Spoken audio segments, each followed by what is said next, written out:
Breaking news अवां share कंदा सखर जे bus terminal वट ट्रक जो मोटरसाइकिल के टक्कर लगो है। शागिर्द फोत थी वियो आहे, ॼणो ज़ख़्मी थी पियो आहे। पुलिस मूजिब फोती जी सुञाणप हसान जलबानी तौर थी आहे।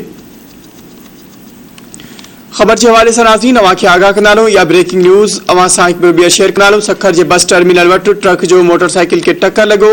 शागिर्द फोत थी वियो आहे, ॼणो ज़ख़्मी थियो आहे। पुलिस मूजिब फोती जी सुञाणप हसान जलबानी तौर थी आहे।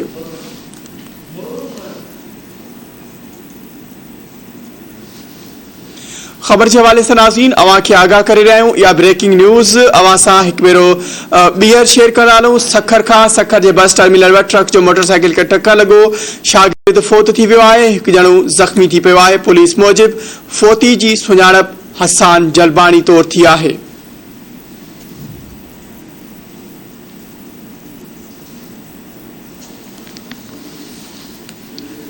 खबर के हवाले से नाज़रीन अवां खे आगाह करे रहिया आहियूं या ब्रेकिंग न्यूज़ अवां सां शेयर कंदा सखर जे बस टर्मिनल वटि ट्रक जो मोटरसाइकिल के टक्कर लगो। शागिर्द फोत थी वियो आहे, हिकु ॼणो ज़ख़्मी थियो आहे।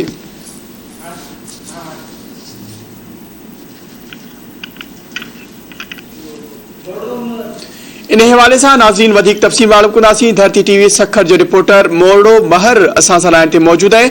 जी मोरड़ा, अपडेट कजो, इहो वाक़ियो कीअं पेश आयो आहे?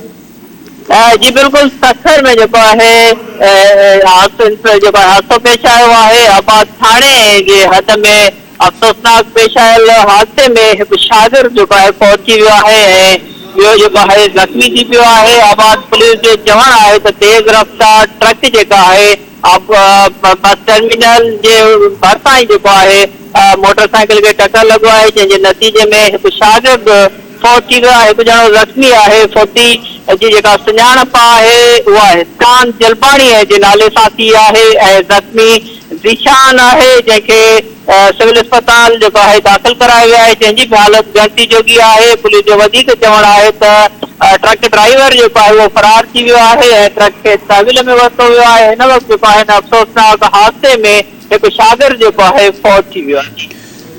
अपडेट करण लाइ अवां जी वॾी महिरबानी।